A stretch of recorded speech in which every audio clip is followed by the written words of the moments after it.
Efesios capítulo 4, versículo 1 al 6. Dice de esta manera: Yo pues, preso en el Señor, os ruego que andéis como es digno de la vocación con que fuisteis llamados, con toda humildad y mansedumbre, soportándoos con paciencia los unos a los otros en amor, solícitos en guardar la unidad del Espíritu en el vínculo de la paz, un cuerpo y un espíritu, como fuiste también llamados a una misma esperanza de vuestra vocación, un Señor, una fe, un bautismo, un Dios y Padre de todos, el cual es sobre todos y por todos y en todos.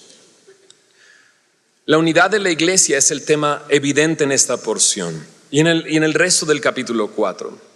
Una unidad no fabricada o impuesta, sino una unidad, déjame decirlo así, que se da naturalmente, aunque en realidad se da espiritualmente. La naturaleza de la iglesia es muy particular. No se parece a ninguna organización porque no es una organización. Y cuando se ve como una organización, entonces deja de ser lo que es la iglesia. La unidad no es un fin en sí mismo. O sea que la unidad de la iglesia no existe para estar unida. La unidad no es un deseo superficial de estar juntos. No es decir, seamos muy amigos y vamos a ser amigos y seamos felices, no, sino que la unidad tiene un propósito. Howard Hendrickson dice esto: es una unidad que tiene el propósito de constituirse en bendición de los unos para con los otros, de modo que la iglesia pueda ser edificada y así ser una bendición para el mundo. Sí, la iglesia está para dar a conocer las virtudes de aquel que nos rescató de las tinieblas y nos ha llevado a la luz admirable, y para eso se requiere de una unidad. Cuando Pablo comienza esta sección, comienza recordando cuáles son sus circunstancias. Dice: yo preso en el Señor, para luego presentar un ruego. ¿Cuál es su ruego? Su ruego es andar como es digno del llamado que hemos recibido, de la vocación, del llamado. Como se espera de un creyente, ser un creyente que ha recibido pues lo que está escrito en esta carta. En Efesios 1 se nos dice que Dios nos ha bendecido con toda bendición espiritual. Por lo tanto, debemos de vivir una vida de gratitud.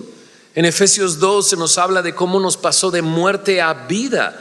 Debemos de tener una vida de gratitud. Como en Efesios 2 nos dice que Dios nos ha preparado buenas obras para que nosotros andemos en ellas, como una nueva creación, hechura suya somos ahora. No hay duda. Su ruego es lo que se espera, una vida de gratitud. ¿Y cómo es ese andar? Ahí lo dice: con toda humildad y mansedumbre, soportándoos con paciencia los unos a los otros en amor, solícitos en guardar la unidad del Espíritu en el vínculo de la paz. Todo esto es necesario en cada creyente, en cada uno de ellos, en cada uno de los creyentes: humildad, mansedumbre, paciencia, amor, solicitud por la unidad, paz. Se nos exhorta a vivir en amor y unidad. Una buena pregunta para aquellos que consideramos Semilla de Mostaza como nuestra iglesia es: ¿estoy contribuyendo a esa unidad? ¿Estoy siendo de bendición para otros? ¿Estoy promoviendo la unidad con la manera en que yo me conduzco? Pablo entonces ahora describe la unidad y la presenta con 7 ahora sí que unidades, y nos dice así: un cuerpo, un espíritu, una misma esperanza, un Señor, una fe, un bautismo, un Dios y Padre de todos. Hoy veremos cada una de ellas. ¿Oramos? Señor, gracias por darnos la oportunidad de juntos revisar este pasaje, Señor. Meditar en lo que tú quieres hablarnos como iglesia en este inicio de año. Y gracias por cada uno de los pastores, Señor, que están acá, Señor, y que van a estar compartiendo junto con nosotros. Señor, gracias porque tú quieres la unidad de tu iglesia, Señor. Y de esa manera, no como un fin mismo, sino de esa manera, ser de bendición unos a otros y bendecir al mundo que está a nuestro alrededor.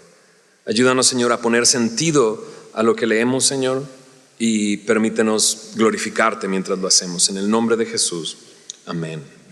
A mí me ha tocado un cuerpo. Ya lo dijimos, la iglesia no es una organización, es más bien un organismo. En Romanos capítulo 12, verso 3 y 4 dice así: digo pues, por la gracia que me es dada, a cada cual que está entre vosotros, verso 4, porque de la manera que en un cuerpo tenemos muchos miembros, pero no todos los miembros tienen la misma función, así nosotros, siendo muchos, somos un cuerpo. ¿En quién? En Cristo. Y todos miembros los unos de los otros. Somos un cuerpo que está creciendo. Somos miembros, dice, todos miembros los unos de los otros. Pablo nos dice en esta porción esto, y en Efesios 4 nos lo vuelve a decir. Mira lo que dice en Efesios 4. Vimos el versículo 4. Mira lo que dice en el versículo 15, Efesios 4:15. Sino que siguiendo la verdad en amor, crezcamos en todo en aquel que es la cabeza, esto es Cristo, de quien todo el cuerpo, bien concertado y unido entre sí, por todas las coyunturas que se ayudan mutuamente, según la actividad propia de cada miembro, recibe su crecimiento para ir edificándose en amor. Somos un cuerpo que está creciendo, ¿no? Y no precisamente habla de crecimiento en números, sino creciendo ¿en quién? En Cristo. Unos versículos atrás, Pablo dice que él lo que espera que suceda a los pastores, maestros y todos estos ministerios, servir a la iglesia, es que tengamos unidad de la fe y del conocimiento del Hijo de Dios. Crecer en su conocimiento, en saber quién es Él y lo que ha hecho por nosotros. Y es muy particular la iglesia, ¿no? Hay unos que estamos aquí que llevamos muchos años, hay otros que acaban de llegar hace 2 meses o 1 año, pero lo que pretendemos al enseñar la palabra, lo que pretende la palabra hacer en nosotros es tener una unidad de fe y de conocimiento de quién es el Hijo de Dios. Y esto sucede a través del cuerpo, un cuerpo que está creciendo, que está unido por sus coyunturas, ¿no? Que dice aquí, se ayudan mutuamente. Por eso somos un cuerpo. Nuestro cuerpo está conformado por miembros, y ya lo leímos en Romanos 12. Somos miembros los unos de los otros. Formamos parte de un cuerpo porque somos miembros distintos. ¿Cuándo comenzó ese cuerpo? La iglesia. Bueno, comenzó en Pentecostés y aún sigue vivo hasta el día de hoy. Me encantó la última rima. ¿Viste la última rima? ¿No? Eran 12 y ahora somos millones. Es la misma iglesia, viva desde ese momento. Pero si notas cómo en este pasaje que leemos en Efesios 4 habla de ayuda mutua, ¿no? Habla de estar unidos en sus coyunturas. Por lo tanto, también está hablando de la iglesia local, de una iglesia que están juntos, ¿no? Y me maravilla el pensar que no es un pensamiento, es un cuerpo. O sea, lo que quiero decir es, bueno, todos vamos a ponernos de acuerdo y pensemos esto. No, en realidad es un cuerpo, miembros los unos de los otros, con diferentes funciones cada uno. Mira lo que dice en 1 Corintios capítulo 12. 1 Corintios 12, versículo 12 dice: porque así como el cuerpo es uno y tiene muchos miembros, pero todos los miembros del cuerpo, siendo muchos, son un solo cuerpo, así también Cristo. Porque por un solo espíritu fuimos todos bautizados en un cuerpo, sean judíos o griegos, sean esclavos o libres, y a todos se nos dio a beber de un mismo espíritu. Mira lo que dice el verso 14. Además, el cuerpo no es un solo miembro, sino muchos. Si dijera el pie, porque no soy mano, no soy del cuerpo, ¿por eso no será del cuerpo? Si dijera la oreja, porque no soy ojo, no soy del cuerpo, ¿por eso no será del cuerpo? Si todo el cuerpo fuese ojo, ¿te imaginas? ¿Dónde estaría el oído? Si todo fuese oído, imagínate un oídote, dice, eso es lo que espero que mi marido se convierta para que me escuche. No, no es cierto. Si todo fuera un oído, ¿dónde estaría el olfato? Mas ahora Dios ha colocado los miembros, cada uno de ellos, en el cuerpo como Él quiso. Sigamos leyendo. Porque si todos fueran un solo miembro, ¿dónde estaría el cuerpo? Pero ahora son muchos miembros, pero el cuerpo es uno solo. Ni el ojo puede decir a la mano, no te necesito, ni tampoco la cabeza a los pies, no tengo necesidad de vosotros. ¿Qué pasaría si la cabeza le dijera a los pies, nah, no eres parte del cuerpo, no tengo necesidad de ti? Los pies van a decir, a ver, ¿quién te lleva al refrigerador para que sigas comiendo? No. Pues sí, claro. Se necesita el cuerpo, un cuerpo que va creciendo. Eso es la iglesia, un cuerpo con diferentes miembros, aunque muchos, somos uno solo, para ayudarnos mutuamente. Necesitamos unos de los otros. Así se ve la iglesia, un solo cuerpo que se necesitan unos a otros.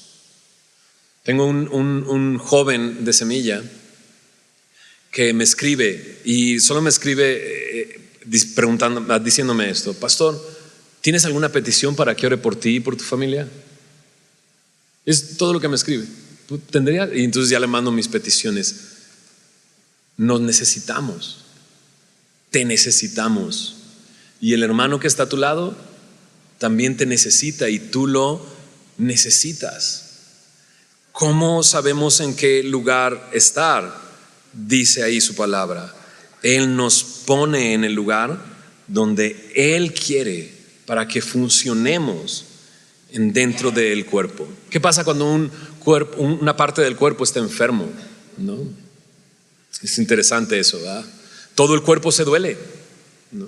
Lloramos con los que lloran, nos gozamos con los que se gozan, pero ayudamos a esa parte a que pueda sanar. Un cuerpo saludable, ¿no?, puede reproducirse, puede seguir creciendo. Pero cada uno de nosotros, somos muchos, formamos parte de un cuerpo, pero cada uno de nosotros tiene que ser responsable. ¿Responsable de qué? De vivir como es digno de la vocación a la cual se nos llamó. Humildad, mansedumbre, paciencia, amor. Dice, la necesito con mis hermanos. Pues sí, porque así se espera que nosotros andemos como un cuerpo.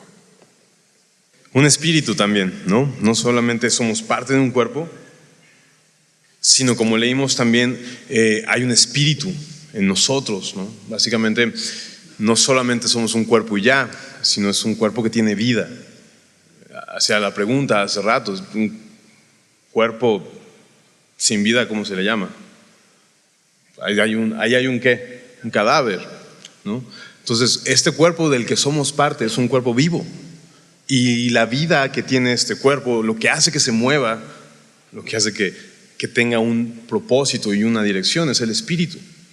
Es el espíritu que vive en todos nosotros, ¿no? Entonces, ¿cómo llegamos a ser parte de ese cuerpo? ¿Cómo somos? ¿Qué es lo que quiero decir? O sea, ¿cómo formamos? Eso es lo que quiero decir. ¿Cómo formamos parte de ese cuerpo? ¿Cómo nos añadimos ahí? Bueno, en el momento en que recibimos a Cristo y recibimos su Espíritu Santo. En Juan capítulo, híjoles, esa pluma que se cayó era justamente el separador, pero acá está. Juan capítulo 15, ¿no? Versículo 17. Juan, olvida eso. Juan 14, 21. El que tiene mis mandamientos y los guarda, ese es el que me ama. Y el que me ama será amado por mi Padre, y yo le amaré y me manifestaré a él, ¿no? El que me ama, dice el versículo 23, mi palabra guardará y mi Padre le amará y vendremos a él y haremos morada con él, ¿no? Básicamente es este momento en cuando uno cree en la palabra de Dios y cree en el Evangelio. La Biblia enseña que el Espíritu viene a vivir en nosotros, viene a vivir adentro, viene a ser Dios mismo. Su Espíritu viene a vivir en nosotros, y esto es increíble porque básicamente ahora podemos, más adelante en el capítulo 16, al principio dice, el versículo 7, 16:7 dice, pero yo os digo la verdad, les conviene que yo me vaya, porque si no me fuere, el Consolador no vendría a ustedes, mas si me fuere se los voy a enviar. Entonces, que venga Él es básicamente Dios habitar dentro de nosotros. Es la capacidad de conocerlo de una manera demasiado profunda, demasiado profunda. Él quiere una comunión con nosotros, y la comunión más íntima y profunda es precisamente vivir en nosotros. Y que hayamos recibido el Espíritu de Dios es lo que nos hace parte de su cuerpo, ¿no? Allá en Hechos capítulo 15, en el versículo 7, 8 y 9, Pablo cuenta la historia en que Pablo va a Jerusalén a hacer un concilio con los pilares de la iglesia, ¿no? Con la primera iglesia, con Santiago, con Pedro, ¿no? Y un poco lo que querían coordinar o conciliar es que se estaba obligando a los gentiles que tenían que ser judíos si querían recibir a Cristo, ¿no? Y hubo un momento después de mucha discusión, mira, vamos a leer ahí, Hechos 15, versículo 7, y después de mucha discusión, Pedro se levantó y les dijo: varones hermanos, vosotros sabéis cómo ya hace algún tiempo que Dios escogió que los gentiles oyesen por mi boca la palabra del evangelio y creyesen. Y Dios, que conoce los corazones, les dio el testimonio, dándoles el Espíritu Santo, lo mismo que a nosotros. Y ninguna diferencia hizo entre nosotros y ellos, purificando por la fe sus corazones. Entonces pero Pedro aquí está diciendo que él se dio cuenta que eran una sola persona, o un solo cuerpo, un solo pueblo, debido a la realidad de que a ellos también les había dado el Espíritu Santo. Esto era sorprendente. Estaba relatando el tiempo en la conversión de Cornelio en Hechos 10, que era un gentil que de pronto vino el Espíritu de Dios sobre él, y todos los judíos que habían ido a predicarle a Cornelio se quedaron sorprendidos de que estos gentiles también tuvieran acceso a Dios, y de esta manera todos fueran uno. Lo que nos hace miembros de un solo cuerpo es que tenemos el Espíritu de Dios en nosotros, ¿no? Y ahora, ¿qué es lo que el Espíritu de Dios quiere? O sea, ya somos parte de un cuerpo gracias al Espíritu de Dios. ¿Hacia dónde nos lleva y hacia dónde hace que demos los pasos, por así decirlo, ¿no? ¿Cuál es su voluntad? Porque no solamente nos da la fuerza en este cuerpo para poder hacer las cosas, porque dice la Biblia que es a través del Espíritu Santo que podemos hacer las cosas, sino que también hay un deseo. ¿Cuál es el deseo del Espíritu Santo? Dice la Biblia más ahí en Juan 16, ¿no? Versículo 13: cuando venga el Espíritu de verdad, Él os guiará a toda verdad, porque no hablará a su propia cuenta, sino que hablará todo lo que oyere y os hará saber las cosas que han de venir. Es interesante porque muy probablemente esto está haciendo referencia a que el Espíritu Santo iba a revelar lo que hoy tenemos como la palabra de Dios. Y eso es un punto importante, porque nosotros, una de las cuestiones por las que estamos unidos y por las que estamos aquí, es alrededor de su palabra. Una de las cosas que nos une como iglesia, como un solo cuerpo, es lo que dice su palabra, ¿verdad? Pero ¿qué dice su palabra? ¿Cuál es básicamente su palabra? Su palabra y su espíritu nos hace darnos cuenta de su voluntad. Mira, desde el versículo 14: Él me glorificará, porque tomará lo mío y os lo hará saber, ¿no? Y básicamente el Espíritu de Dios lo que hace en nuestra vida y lo que hizo en nosotros fue mostrar cuán hermoso es Jesús y glorificarle entonces. Y si algo nos va a unir y nos une como iglesia, es el deseo de glorificar a Dios. Si algo estamos haciendo aquí es glorificar a Dios. Cuando vino el día del Pentecostés, ¿qué fue lo que sucedió? Juntos empezaron a glorificar a Dios. Cuando vino el Espíritu Santo sobre Cornelio, juntos vinieron a glorificar a Dios. Y es muy curioso que dice de toda lengua, empezaron a hablar en lenguas. Y Apocalipsis 5:9 dice precisamente eso, que va a haber un momento en donde todos juntos alabaremos a Dios, glorificaremos, veremos cuán hermoso es y le cantaremos juntos, dice, porque nos redimiste de todo pueblo, de toda lengua, de toda nación. Si algo nos une a nosotros como iglesia, y si algo el Espíritu de Dios nos guía a hacer juntos, es glorificar a Dios, porque de Él es la gloria. El Espíritu de Dios juntos nos une para buscar su reino y para glorificarlo todo junto, porque de Él es la gloria, para ver cuán hermoso es y glorificarlo a Él. A eso nos guía el Espíritu Santo. Jesús le dijo a la mujer samaritana: la hora ha llegado, ¿no? Juan 4:23, en donde los verdaderos adoradores adorarán al Padre en espíritu y en verdad. Un espíritu, y luego dice en el versículo 4 de Efesios 4, como fuisteis también llamados en una misma esperanza de vuestra vocación. Isaac decía que un cuerpo sin espíritu está muerto, sería un cadáver. Pero ahora que entendemos que tenemos vida, también debe haber algo por qué vivir. O sea, el ciclo de los seres vivos es nacer, crecer, reproducirse y morir. Pero ¿cuál es entonces la diferencia entre un hombre y una planta o el Trypanosoma cruzi, ¿no? Pues un propósito. Hay algo por qué vivir. Y Pablo dice que hay una misma esperanza para los judíos y para los gentiles. No es una esperanza para este pueblo y otra esperanza para el otro pueblo. Es la misma esperanza para ambos pueblos. La misma esperanza para cada uno de nosotros, sin importar nuestra condición, sin importar nuestras circunstancias. Si la esperanza fuera tener dinero, pues aquel que tiene dinero pues ya no tiene esperanza porque ya lo tiene. Si nuestra esperanza fuera la salud, aquel que está sano no tendría esperanza. La esperanza de la que Pablo habla nos rebasa, nos rebalsa, nos rebosa a todos. Es algo más grande que nosotros. Es una esperanza mucho mayor que cada uno. Me recuerda la historia que Eduardo Galeano cuenta de un niño que le dice a su papá que quiere conocer el mar. Entonces su papá lo trepa al coche y van saliendo de la ciudad, zigzagueando en la carretera. Y luego, tras una colina, al rodear una colina, de pronto el mar estalla delante de los ojos del niño en toda su magnificencia. Y el niño, con los ojos abiertos y la mandíbula desencajada, solamente atina a decirle a su papá: papá, ayúdame a mirar. Porque, o sea, lo que veo no cabe en mis ojos. Bueno, la esperanza a la que Dios nos ha llamado es tan grande que no cabe en mis ojos. Necesito tus ojos y tú necesitas los ojos del que está al lado. Es la misma esperanza para que todos podamos contemplarla. Esta esperanza no es un optimismo, no es un buen anhelo o un buen deseo. En la Biblia, la palabra esperanza define una certeza, la expectación segura de algo que va a venir.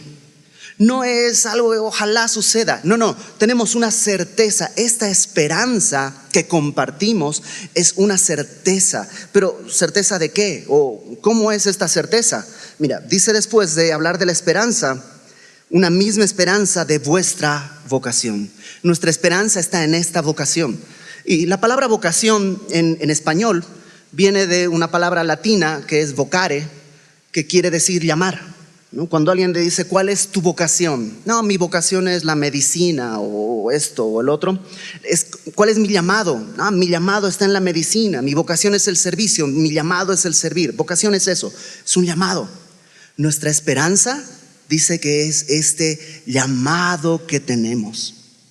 El doctor Barclay, que era un erudito en el idioma griego bíblico, dice que esta palabra en griego, que es la palabra klesis, habla de un llamado, pero no solo un llamado, también es una cita de trabajo.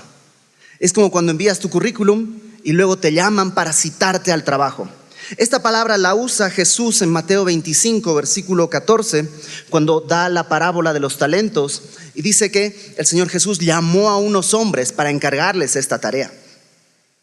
También se usa esta palabra para hacer referencia a una invitación a un banquete. Se usa en Mateo 22, versículo 3, cuando en otra parábola el Señor Jesús dice que un rey hizo una fiesta y llamó a todos a que asistieran. Es una invitación, es la misma palabra en Apocalipsis para invitar a las bodas del Cordero. Pero no solo eso, esta misma palabra se utiliza para hacer referencia al comparecer ante un juez. En Hechos capítulo 4, Pedro y Juan son llamados, esta misma palabra, a comparecer ante el Sanedrín. Y más adelante, Pablo es llamado, esta palabra, para comparecer ante el gobernador Félix. Y eso nos da una idea del llamado que Dios nos hace, porque es un llamado que Él establece, pero también es una cita de trabajo. Nuestra esperanza también es este llamado a un trabajo en conjunto que debemos hacer. Hay algo que hacer para lo que Dios nos ha llamado. Pero no solo eso, también es una invitación a un banquete que Dios nos ha hecho. Esta invitación es a las bodas del Cordero, en que seremos su esposa. Pero no solo eso, también es una invitación, un llamado, un citatorio para comparecer delante del juez. Pero me encanta, el día de hoy, si tú compareces delante de un juez, probablemente vas a ir con temor, por miedo a la corrupción, por miedo a muchas cosas. Este llamado delante del juez es una esperanza gozosa que todos los que hemos creído en el Señor Jesucristo compartimos. Ahora, esta esperanza es tan grande, tan maravillosa, que no puede ser el resultado de un entendimiento. Lo entendí, lo descubrí, lo inventé.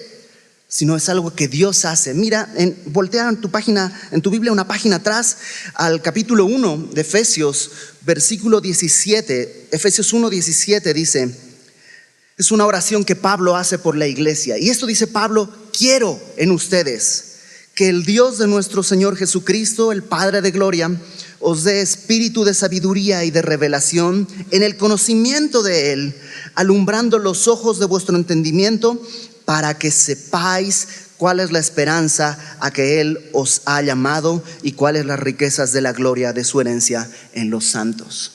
No podemos entender esto con nuestra mente. Dios tiene que alumbrar los ojos de nuestro entendimiento para que sepamos cuál es esta esperanza que tenemos todos aquellos que hemos sido llamados. Ahora, acompáñame por favor a 2 Corintios capítulo 4. 2 Corintios capítulo 4 versículo 6. Pablo dice: Dios, que mandó que de las tinieblas resplandeciese la luz, este Dios creador que al principio de todo dijo sea la luz, y las tinieblas se vieron interrumpidas por esta luz maravillosa, ese Dios es el que resplandeció en nuestros corazones para iluminación del conocimiento de la gloria de Dios en la faz de Jesucristo. O sea, tú y yo estábamos en tinieblas, estábamos perdidos. Dice en Efesios también que estábamos sin Cristo y sin esperanza en este mundo. Y en esa oscuridad, de pronto, Dios, así como al principio en la creación, alumbró nuestros ojos. Su luz resplandeció en medio de nuestras tinieblas y vimos su rostro. Y en el rostro, en la faz de Jesucristo, vimos la gloria de Dios expresada en la cruz. Y en esa gloria fuimos los receptores de esta gran esperanza. Cuando perdemos de vista esta esperanza, la unión se rompe, porque ya no persigo lo que Dios está poniendo delante de mí, sino mi propio deseo. La unión se rompe. Este llamado a la unidad tiene que ver definitivamente con mantener esta misma esperanza, y que cada uno de nosotros colabore al otro a poder mirar siempre hacia el mismo lugar de donde esperamos a nuestro Redentor. Una esperanza,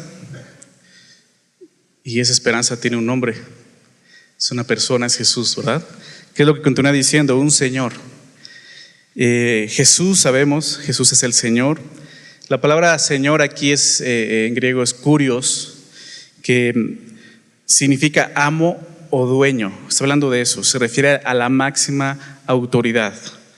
El diccionario Strong lo traduce así: supremo en autoridad. Eso es lo que significa. De repente pensamos en esa palabra Señor, pensamos en Jesús como el Señor, pero nos olvidamos de lo que representa. Representa eso. Todos los creyentes sabemos que ese Señor es Jesucristo. Ese fue el lugar que el Padre le dio, ¿verdad? Filipenses 2, después de hablar de cómo vino, ¿no?, en humildad, en obediencia, siendo obediente hasta la muerte y muerte de cruz, menciona Filipenses 2:9 cómo Dios lo exaltó, ¿verdad? Por lo cual Dios, dice el texto, también le exaltó hasta lo sumo. Y habla de esa exaltación, ese nombre, dice, le dio un nombre que es sobre todo nombre, toda autoridad, para que en el nombre de Jesús se doble toda rodilla de los que están en los cielos y en la tierra y debajo de la tierra, y toda lengua confiese, ¿qué cosa? Que Jesucristo es el Señor. Estamos hablando de Él para la gloria del Dios Padre. Jesús es el Señor. Jesús es el amo soberano que gobierna toda la creación, todo el universo. Ese es el lugar que el Padre le dio, ¿verdad? Como vemos aquí. Jesús, ese hombre que vivió, caminó, trabajó y murió entre nosotros, Él es el Señor del universo, el supremo, el Señor de todas las cosas. Y ¿sabes algo? Jesús mismo reconoce ese señorío. Él le dijo a sus discípulos en Juan 13, versículo 14, Juan 13, 14, Él les dijo: vosotros me llamáis maestro y curios, esa es la palabra también, y Señor. Y Jesús dice: y decís bien. Jesús está diciendo: están en lo correcto, porque lo soy. Jesús sabía que Él era el Señor. Él es el Señor, el curios. Ahora, esto es muy interesante porque en ese momento esta palabra se usaba con dos connotaciones. Una para referirse entre los gentiles, los griegos, al emperador romano, ¿no? Era el Señor, el curios, el amo, el dueño, ¿no? Pero por otro lado estaban los judíos. Para ellos esta palabra curios era Jehová, ¿verdad? Esa era la palabra. Entonces, es muy interesante que curios es la forma en que el Nuevo Testamento traduce el hebreo Jehová. Eso es muy fuerte, aún para muchos el día de hoy. De repente escuchar eso es así como, ¿cómo? O sea, Jehová está haciendo referencia al Señor y el Señor es Jesús. Sí, el Nuevo Testamento nos enseña que Jesús es Jehová. Para un judío, el confesar que Jesús es el único Señor es equivalente a confesar que Jesús es uno con el Padre, que Jesús es Jehová. Fíjate lo que dice, acompáñame a Romanos capítulo 10, por favor. Romanos capítulo 10, en el versículo 8, dice así: ¿más qué dice? Cerca de ti está la palabra. Y tú sabes que esta sección de Romanos capítulo 9, 10, 11 está hablando del pueblo judío. O sea, el contexto está hablando de los judíos y dice, esa es la palabra. Dice: cerca de ti está la palabra, en tu boca y en tu corazón, citando Deuteronomio. Pero dice esto: esa es la palabra de fe que predicamos. Lo que hemos creído, la fe que hemos creído, eso es lo que predicamos. ¿Qué cosa? Verso 9, que si confesares con tu boca que Jesús es ¿quién? El Señor, ¿verdad? Creyeres en tu corazón que Dios le levantó de los muertos, serás salvo. Porque con el corazón se cree para justicia, pero con la boca se confiesa para salvación. Pues la Escritura dice: todo aquel que en Él creyere no será avergonzado. Sí, porque no hay diferencia entre judío y griego. Pues el mismo que es Señor de todos es rico para con todos los que le invocan. Un Señor, ¿te das cuenta? Y el verso 13 dice: porque todo aquel que invocar el nombre del Señor será salvo. ¿Sabes que esta es una cita del libro de Joel, capítulo 2? Donde realmente Joel dice: todo aquel que invocar el nombre de Jehová será salvo. Y Pablo identifica a Jehová con el Señor. Y el Nuevo Testamento identifica al Señor con Jesús. Por eso decía, la Biblia nos enseña eso. Jesús es el amo, el dueño de todo. Es Jehová en el Antiguo Testamento. Es el Señor, el curios. Y nosotros los creyentes hemos confesado su señorío. Confesamos eso, es más como leíamos, predicamos eso. Jesús es el Señor, muchos lo dicen. Muchos llegan a estar de acuerdo con eso, pero pocos lo aceptan como tal, como el Señor. Y es ahí lo que nos está explicando aquí. Nosotros los creyentes hemos aceptado a Jesús como el Señor de nuestras vidas. Es nuestro Señor en el sentido de que, habiéndonos comprado, ahora le pertenecemos. Todos sabemos lo que Jesús hizo. Jesús vino, tomó un cuerpo humano, ¿verdad? Y murió en una cruz, pagando el precio de nuestros pecados, llevando nuestra culpa, nuestro pecado en esa cruz, cargando la ira de Dios por nosotros, la ira que nosotros merecíamos por nuestro pecado. Es por eso que Dios le dio este nombre, que es sobre todo nombre. Pero no solo eso, es por eso que ahora Él es el Señor y nosotros le pertenecemos. Por eso Pablo dice también en Romanos capítulo 14, versículos 8 y 9, Romanos 14, 8 y 9, Él dice: pues si vivimos, para el Señor vivimos. Y si morimos, para el Señor morimos. Así pues, sea que vivamos o que muramos, del Señor somos. ¿Te das cuenta? Le pertenecemos. Él es el dueño, es el amo. Porque Cristo para esto murió y resucitó y volvió a vivir para ser Señor así de los muertos como de los que viven. Nosotros, los creyentes, confiamos en Jesús, ¿verdad? Nosotros le obedecemos, le amamos, le adoramos, porque hemos reconocido su señorío, porque le reconocemos como nuestro amo y dueño. Él es nuestro dueño y como dueño nos ama, nos cuida y nos protege. Tanto hemos creído en su señorío que eso es lo que predicamos y lo que confesamos. Cuando alguien acepta a Jesús como su Salvador, se rinde a Él como su Señor. Y eso es lo que le estamos invitando. Cuando tú le predicas el Evangelio a alguien, prácticamente le estás diciendo: deja que Jesús sea tu dueño, ¿verdad? Un solo Señor, como leíamos. Un solo Señor. No hay diferentes señores. Algunos piensan así. Adaptados a diferentes clases. Un Señor para los judíos, un Señor para los gentiles, un Señor para los ricos, un Señor para los pobres. No, solo hay uno. Jesús es el Señor en común de todos. Por lo tanto, Él tiene el derecho de gobernar sobre uno como sobre otro. Y esto es importante. Esto es muy importante porque eso produce unidad entre nosotros los creyentes. El señorío de Jesús provoca unidad en la iglesia. Este es el argumento del apóstol Pablo aquí en Efesios, que debe haber unidad entre los cristianos porque tienen un solo Señor. William Barclay, hace rato lo citó el pastor Ibert, él dijo esto: los cristianos están unidos porque son propiedad y están al servicio de un dueño y rey. Ahí se crea una unidad. El señorío de Jesucristo es lo que nos mantiene unidos como iglesia. Entonces, cuando nos encontramos en inconformidad con la iglesia, estamos mostrando lo contrario a nuestra unidad en el señorío de Cristo. Estamos diciendo prácticamente esto: ustedes tienen un Señor, yo tengo otro Señor. Pero la Biblia no enseña eso. Todos tenemos un Señor. Cuando hay discordia entre nosotros, cuando hay desaveniencia, cuando hay disputas que llegan a haber, y es normal, cuando la situación llega a ser tan grave que pueda pensarse aún en divisiones, debemos recordar que tenemos un Señor. Y eso debe de ser suficiente para dejar a un lado las contiendas y mantener la unidad entre nosotros. ¿Por qué debería surgir conflictos entre los que tienen el mismo Redentor? ¿Por qué tendría que haber disputas entre los que tenemos un mismo Señor? No hay mejor manera de promover la unidad entre los cristianos que recordar que todos tenemos el mismo Señor, Jesucristo. Amén. A todas las familias les unen varias cosas.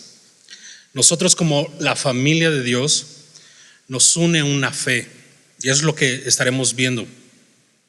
Y es muy interesante ver que en estos tiempos está muy de moda esto de la fe, ¿no? Hay muchos que se autoproclaman hombres o mujeres de fe, pero es Dios quien define lo que es la verdadera fe. Y tú y yo, como creyentes, debemos ser cuidadosos en estar viviendo lo que la Biblia dice acerca de la fe, porque no es nuestra fe en un sentido como de nuestra autoría, ¿no? Acomodándola a lo que yo quiero o a lo que yo pienso, sino más bien la palabra de Dios nos muestra la verdadera fe. Incluso es una fe que hemos recibido por gracia, ¿no?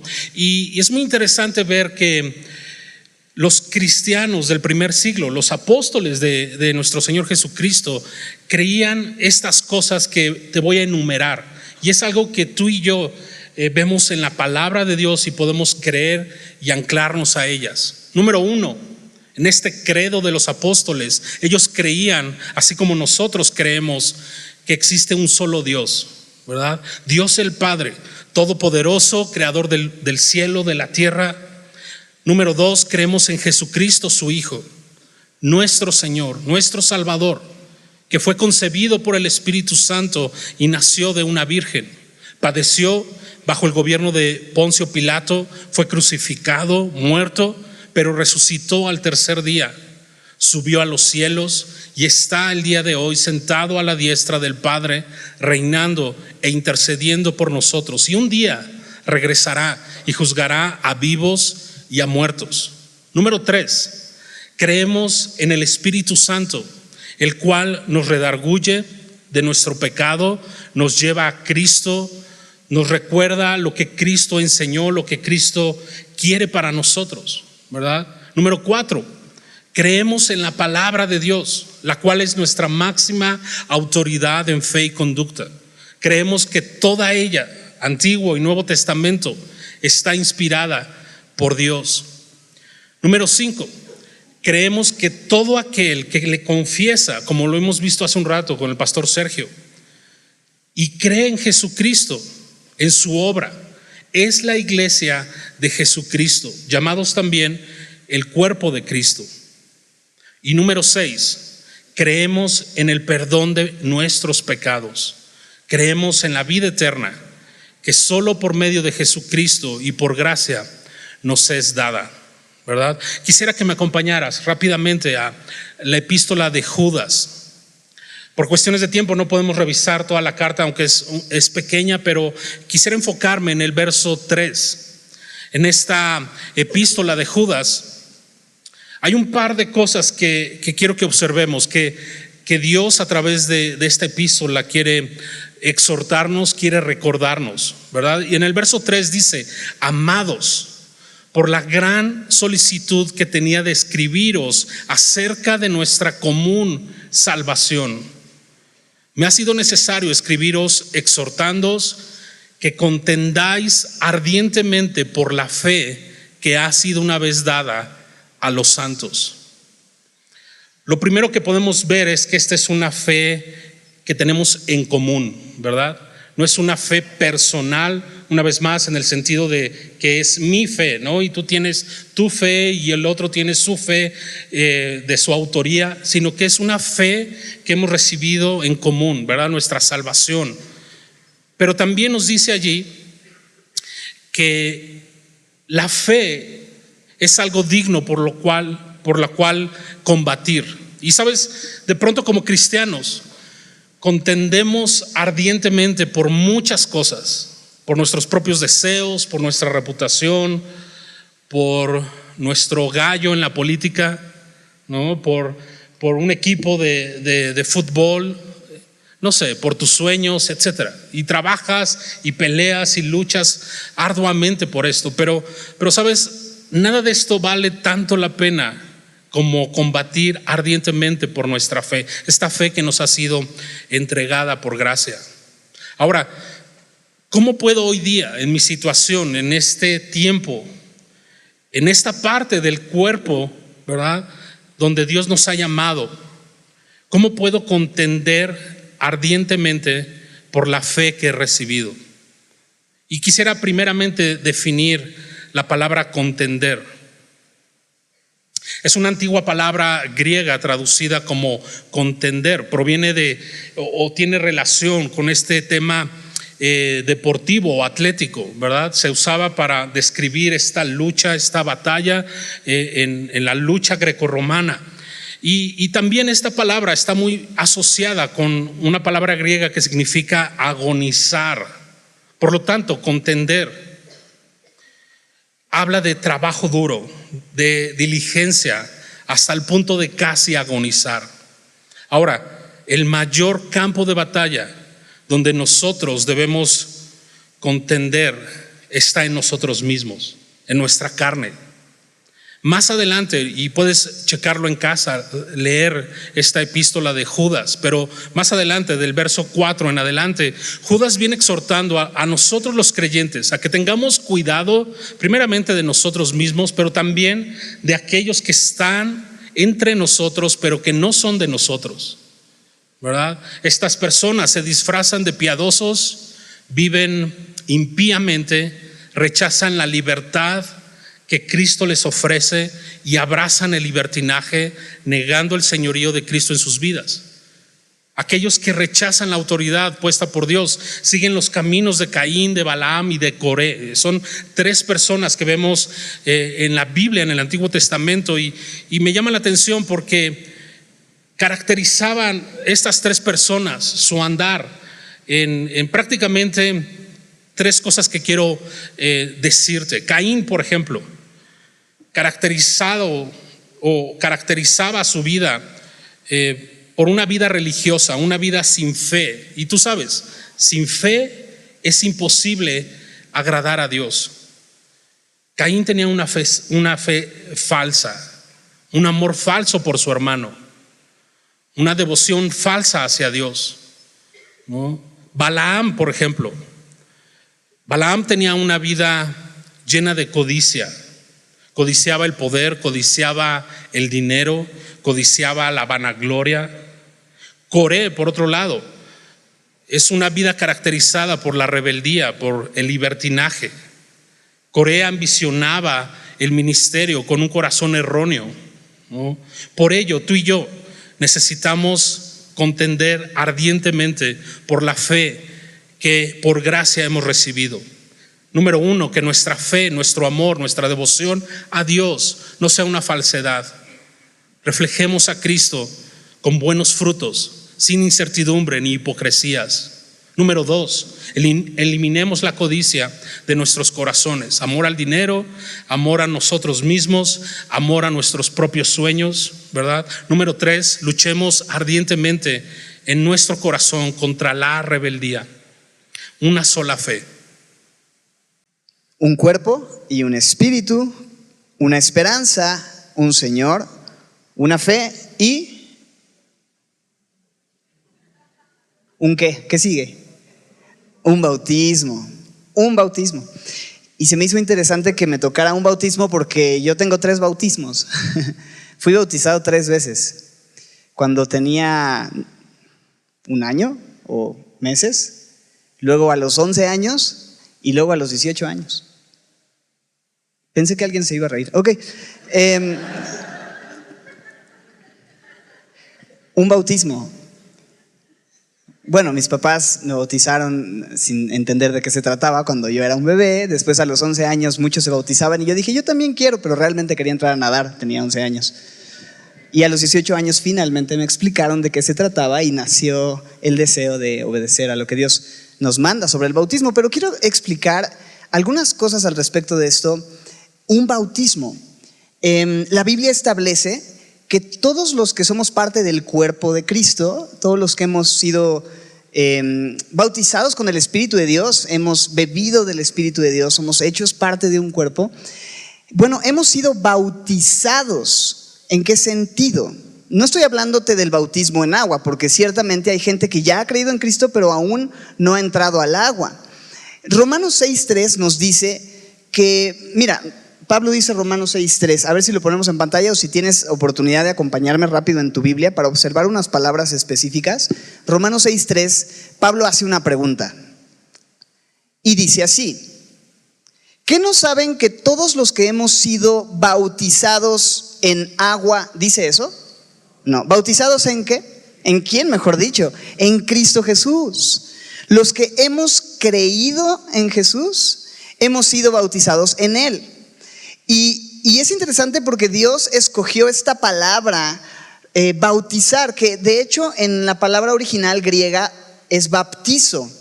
Y no era una palabra religiosa. Hoy bautizar tiene una connotación religiosa, pero en ese tiempo realmente pues, se usaba como una palabra que simplemente describía el acto de sumergir.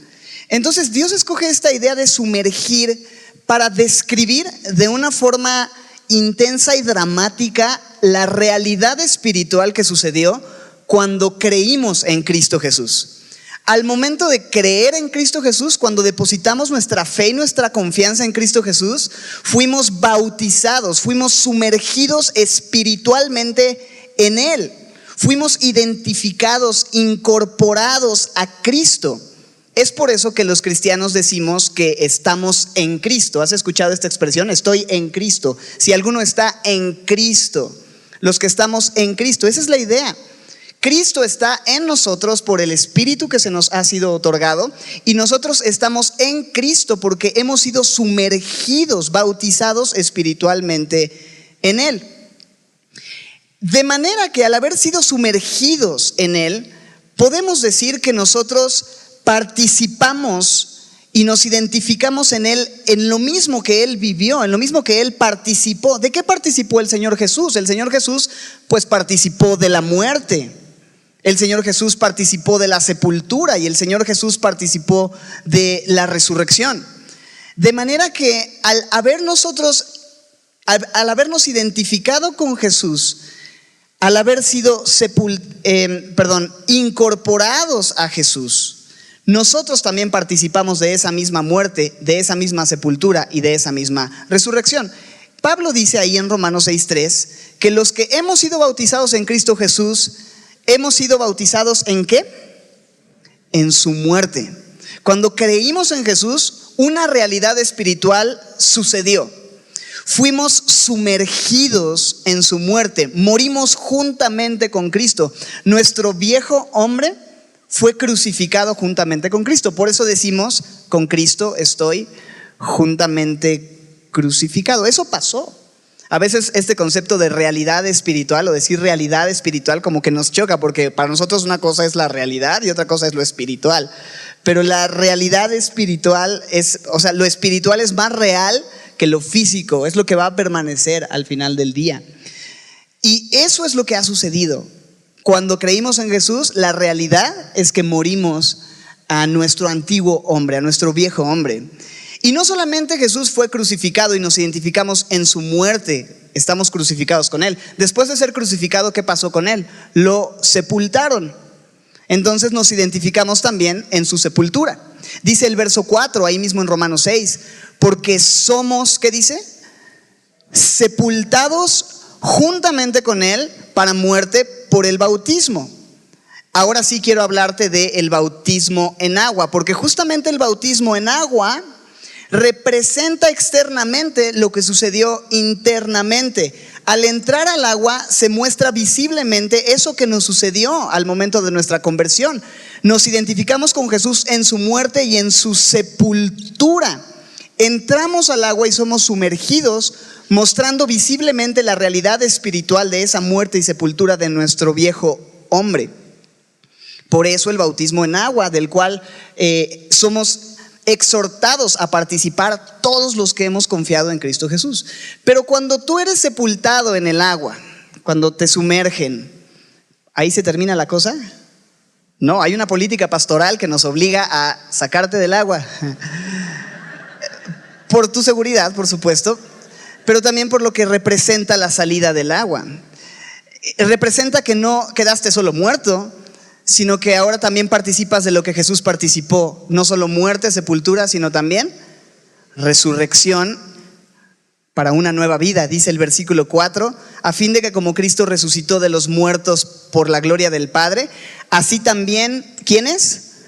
Nosotros, la familia de Dios, el cuerpo, la iglesia, andemos en plural. Me encantan todos estos verbos en plural, andemos en vida nueva, una nueva condición espiritual. Estamos vivos por el bautismo.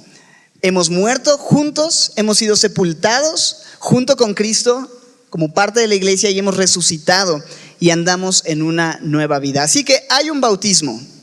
Si tú has creído en Jesús, has sido bautizado en su muerte, sepultado con él y resucitado espiritualmente, pero eso tiene que mostrarse físicamente por medio del bautismo en agua. De manera que si has creído en Jesús y ya te bautizaste, eres parte del cuerpo de Cristo y gloria a Dios por tu obediencia. Si has creído en Cristo Jesús y no te bautizaste, eres parte del cuerpo de Cristo, pero necesitas bautizarte, porque aunque no es un requisito para salvación, sí es un mandato que el Señor nos ha dejado para hacer públicamente una confesión de nuestra fe, mostrando externamente lo que ha sucedido espiritualmente y proclamar al mundo que ya no vivo yo, ahora vive Cristo en mí. Lo que ahora vivo en la carne, lo vivo en la fe del Hijo de Dios, el cual me amó y se entregó a sí mismo por mí. Cuando alguien hace la pregunta, ¿qué es la iglesia? Muchas veces algunos responden, bueno, la iglesia es el edificio donde nos reunimos. Otros piensan en la iglesia como el programa de actividades que realiza una congregación. Pero realmente la iglesia somos nosotros, no es el edificio o el programa de actividades, sino nosotros. Josh White lo dice de esta manera: la iglesia es una comunidad que pertenece y se reúne alrededor de Jesús, y que por el Espíritu hemos sido llamados a reflejar a Jesús y su obra en el mundo. En pocas palabras, somos la comunidad de los que han sido rescatados por Jesús. Somos su nueva familia. Estamos capacitados por el poder del Espíritu para dar testimonio de Jesús al mundo. Es entonces que vemos a Pablo escribiendo a los cristianos en Éfeso y les llama a recordar de qué se trata la vida cristiana. Pablo les dice: por tanto, yo, prisionero por servir al Señor, les suplico que lleven una vida digna del llamado que han recibido de Dios, porque en verdad han sido llamados. Sean siempre humildes y amables, Sean pacientes unos con otros y tolérense las faltas por amor. Y hagan todo lo posible por mantenerse unidos en el Espíritu y enlazados mediante la paz. Llamados como una comunidad de los que hemos sido rescatados a mostrar el carácter de Jesús, pacientes, amables, tolerando las faltas, perdonándonos y sobre todo guardando la unidad que no hemos creado, sino que el Espíritu nos ha dado mediante la paz. Ahora, ¿de qué trata esta unidad? Pues tiene su base en los 7 elementos, falta el que me toca a mí, son 7 elementos únicos: un Señor, una fe, un bautismo, un espíritu, pero que tienen algo muy peculiar. Todos los creyentes en todas las épocas compartimos estos elementos. Es un solo Señor, pero es Señor de todos los que hemos creído. Es un solo espíritu, pero es el espíritu que está en todos los creyentes. Es un bautismo en el cual todos nosotros hemos participado y ahora estamos en Cristo. Sobre todo vemos a la Trinidad obrando en este credo, al Padre, al Espíritu y al Hijo obrando en la iglesia. Y eso es lo que nos mantiene en unidad. Pero el clímax de este credo que Pablo incorpora en esta carta termina así en el verso 6. Un Dios y Padre de todos, el cual es sobre todos y por todos y en todos. Somos la familia de Dios. Y Dios nos ha hecho precisamente su familia porque por gracia nos ha adoptado por medio de Jesús, nos ha incluido en su familia. Ahora, sin duda esto no significa que tenemos una paternidad universal de Dios y una fraternidad universal del hombre. Aunque Dios es el creador de todos, es el Dios y Padre de los que han creído a lo largo de la historia. Así que es el Padre universal, pero de los que creen, de los que han confiado en Él y los que han recibido este regalo maravilloso de ser parte de su familia. Pero Pablo concluye así: es un Dios y un Padre, el único Dios verdadero, que está sobre todos, por todos y en todos. ¿Qué significa esto? Es un Dios y Padre soberano sobre todos. Tenemos un Dios soberano y bueno, que todos los creyentes podemos confiar en este Padre, que en medio de nuestras dificultades sabemos que Él es bueno, que Él tiene un propósito para nuestras dificultades y que Él puede usarlas para sus propósitos buenos en nuestras vidas. Así que ¿cómo no vivir en unidad si tenemos un solo Padre soberano sobre todos los creyentes? Pero también este Padre dice el texto, que es por todos. ¿Qué quiere decir? Que tenemos un Dios bueno y soberano que actúa en el mundo, está activo en el mundo, pero lo hace por medio de los creyentes. Dios obra en cada creyente. Como el mismo Pablo dice en esta carta, Él nos ha creado o nos ha recreado en Cristo Jesús para andar en buenas obras que Él preparó de antemano. Así que podemos ver el amor de Dios, su poder, su gracia, su actividad en el mundo por medio de cada creyente. ¿Cómo no vivir en unidad si el Padre y su amor se manifiestan a través de cada creyente? Pero no solamente eso, sino que es el Padre que está en todos. Y este es el clímax de las promesas del Antiguo Testamento, que Dios vive en cada creyente por medio de su Espíritu. La gran promesa de la presencia personal de Dios en cada creyente, transformando por medio de su gracia y su amor nuestros corazones para que podamos amar a Dios verdaderamente y amarnos y amar a los que Dios ama allá afuera. Así que, como Jesús oró en Juan 17, te pido que todos sean uno, así como tú y yo somos uno. Es decir, como tú estás en mí, Padre, y yo estoy en ti, que ellos estén en nosotros para que el mundo crea que tú me enviaste. Les he dado la gloria que tú me diste para que sean uno, como nosotros somos uno. Yo estoy en ellos, tú estás en mí, que gocen de una unidad tan perfecta que el mundo sepa que tú me enviaste y que los amas tanto como me amas a mí. El Dios Trino, la comunidad de amor entre el Padre, el Hijo y el Espíritu ahora habita en cada creyente, y eso es lo que nos permite vivir en unidad. En conclusión, La unidad cristiana se fundamenta en la unidad de Dios, en esa comunidad. Es decir, hay un solo Dios único y verdadero, que es el Padre de todos los que han creído, que es soberano sobre todos los creyentes y está obrando sus propósitos en el mundo por medio de ellos, y que su presencia personal habita en cada creyente. ¿Por qué no nos ponemos de pie y terminamos orando así? Señor, gracias porque eres tan bueno y porque podemos confiar en tu bondad, en tu soberanía, en que tú estás obrando por medio de cada uno de los creyentes y que tú habitas en nosotros. Gracias, Señor, porque nos has dado esta unidad. Ayúdanos a cuidar de ella como el regalo precioso que nos has dado. En el nombre querido de Jesús. Amén.